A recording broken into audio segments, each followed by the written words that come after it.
Journal télé du Nouveau Monde de la Paix. Hier, un événement sans précédent s'est produit, la signature du traité de la paix mondiale. Ce document historique marque la fin officielle de tous les conflits armés sur Terre.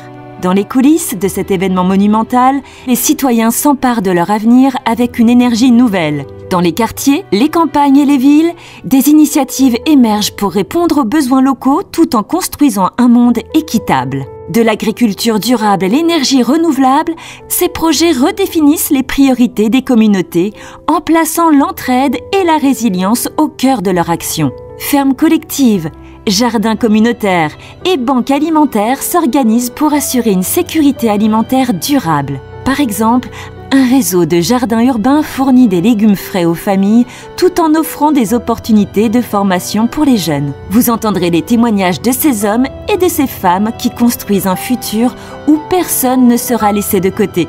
C'est un nouvel espoir, nous confie une agricultrice impliquée dans ce projet. Une économie réinventée.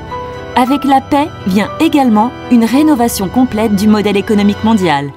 Le capitalisme traditionnel laisse place à une économie solidaire axée sur les coopérations et la durabilité.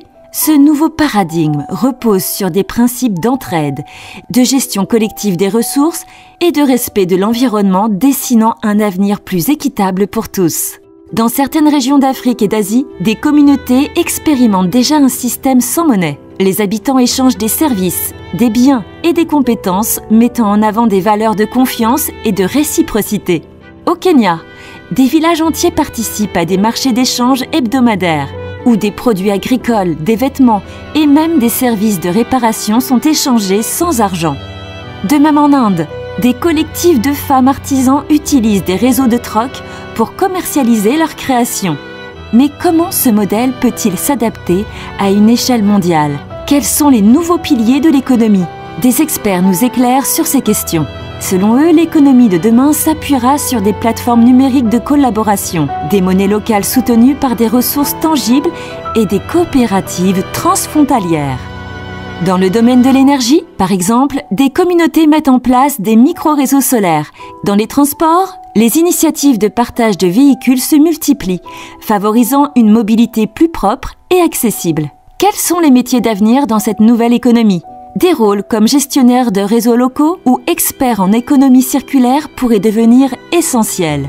Le traité de la paix signé hier, dimanche 26 janvier 2025, inspire déjà des artistes, des entrepreneurs et des citoyens partout dans le monde. Des festivals de la paix sont organisés sur tous les continents, rassemblant des millions de participants autour de valeurs de solidarité et d'harmonie. L'engouement est tel que des groupes de bénévoles se forment spontanément pour diffuser les principes du traité dans les zones les plus isolées. Preuve que la paix est devenue un moteur universel pour un futur radieux. Merci de nous avoir suivis dans cette édition spéciale. Continuez à partager cet élan de paix et d'unité.